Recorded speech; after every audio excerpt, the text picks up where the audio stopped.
بسم اللہ الرحمن الرحیم۔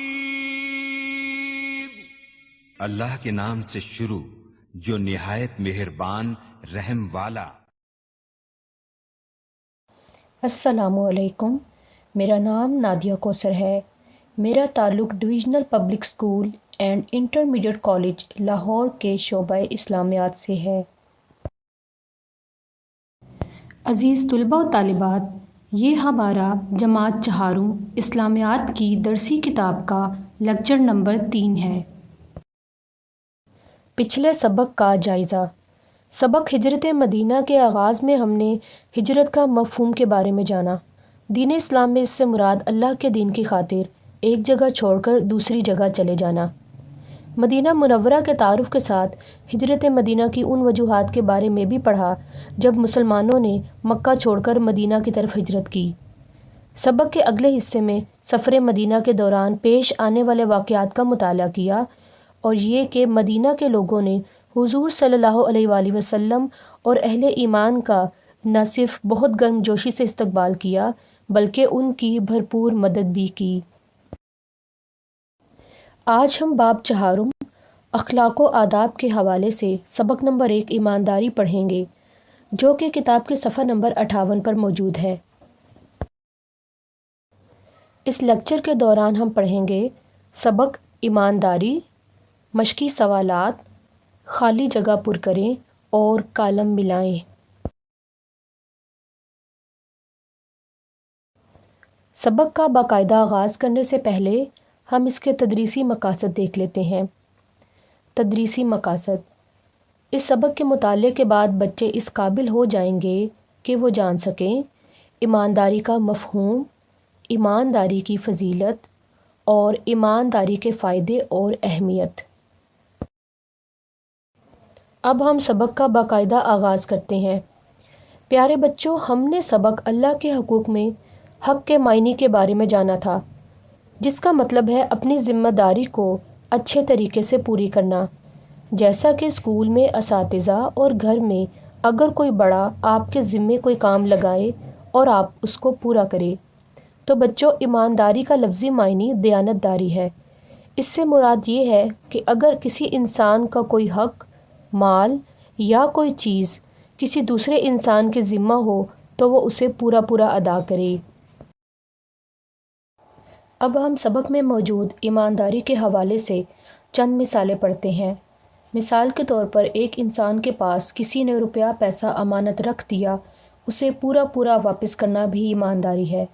اسی طرح اگر ایک انسان سے کسی دوسرے نے کوئی راز کی بات کہی تو اس کی بات کو دوسروں پر ظاہر نہ کرنا، دوسروں کو نہ بتانا تاکہ اس کا راز ہی رہے، یہ بھی ایمانداری ہے۔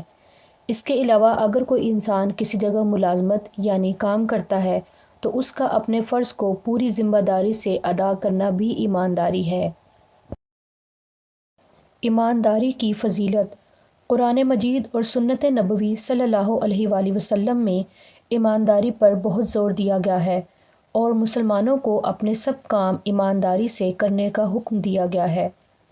سورہ نساء کی آیت نمبر 58 میں اللہ تعالیٰ فرماتا ہے، خدا تم کو حکم دیتا ہے کہ امانت والوں کی امانتیں ان کے حوالے کر دیا کرو۔ پیارے بچوں، نبی کریم صلی اللہ علیہ وآلہ وسلم کی پوری زندگی مکمل ایمانداری کی بہترین مثال ہے۔ آپ صلی اللہ علیہ وآلہ وسلم نے ایمانداری کی بہت زیادہ تاکید کی ہے۔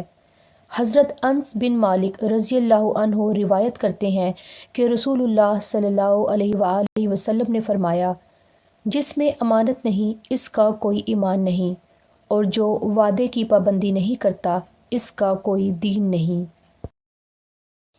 ہمارے نبی صلی اللہ علیہ وآلہ وسلم نے اپنے کاروبار اور لین دین میں ایمانداری کی بہترین مثالیں قائم کی، جس کی بدولت مکہ والوں نے آپ صلی اللہ علیہ وآلہ وسلم کو امین کا لقب دے رکھا تھا۔ ایک مرتبہ نبی کریم صلی اللہ علیہ وآلہ وسلم بازار میں تشریف لے گئے۔ ایک جگہ فروخت کے لیے یعنی بیچنے کے لیے پڑے ہوئے غلے کے ڈھیر میں ہاتھ ڈالا تو اس میں پانی تھا۔ آپ صلی اللہ علیہ وآلہ وسلم نے تاجر سے پوچھا کہ ایسا کیوں ہے؟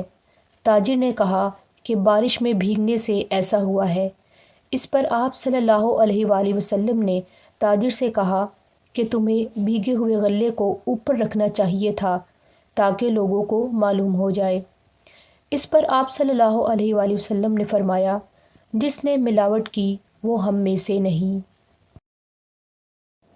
تو بچوں، پرسکون اور کامیاب زندگی گزارنے کے لیے ہمیں بھی گھر اور باہر ہر معاملے میں ایمانداری اختیار کرنی چاہیے۔ اس طرح ہم آخرت میں بھی کامیابی حاصل کر سکیں گے۔ ایمانداری کے فائدے اور اہمیت۔ ایماندار انسان پر ہر کوئی اعتماد کرتا ہے۔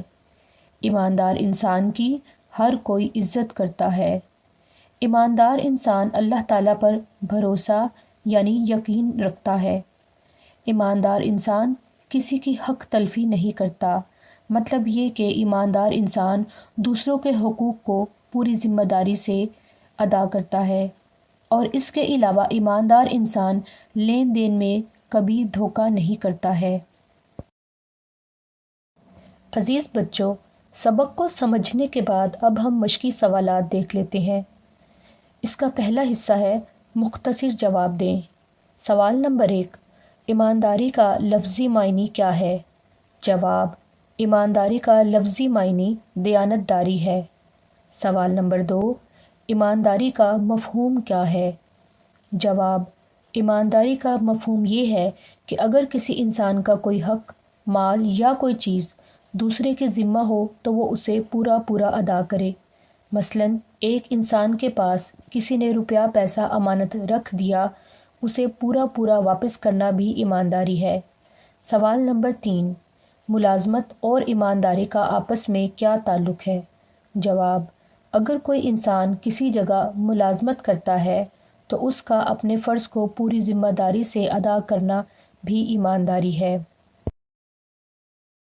سوال نمبر 4، ایمانداری کے متعلق کسی ایک آیت کا ترجمہ لکھیں۔ جواب، ایمانداری کے متعلق اللہ تعالیٰ کا ارشاد ہے۔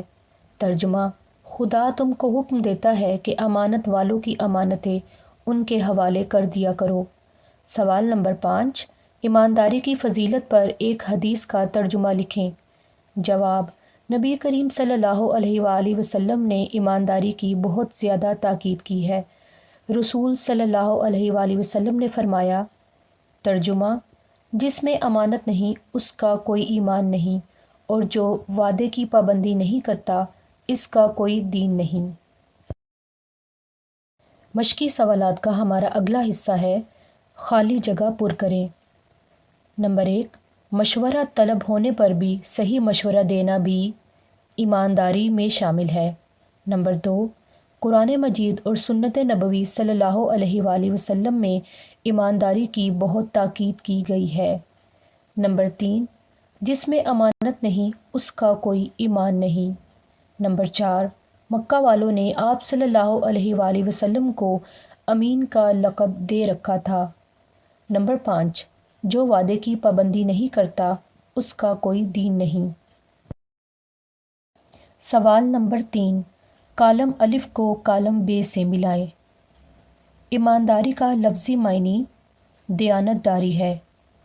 جو وعدے کی پابندی نہیں کرتا اس کا کوئی دین نہیں۔ مکہ والوں نے آپ صلی اللہ علیہ وآلہ وسلم کو امین کا لقب دے رکھا تھا۔ جس میں امانت نہیں اس کا کوئی ایمان نہیں۔ خدا تم کو حکم دیتا ہے کہ امانت والوں کی امانتیں ان کے حوالے کر دیا کرو۔ پیارے بچوں، گھر کے کام میں آپ نے مشقی سوالات اور جوابات اپنی کاپی میں لکھنے ہیں، اور اس کے علاوہ آپ نے اپنی ایمانداری کا کوئی واقعہ بھی کاپی میں لکھنا ہے۔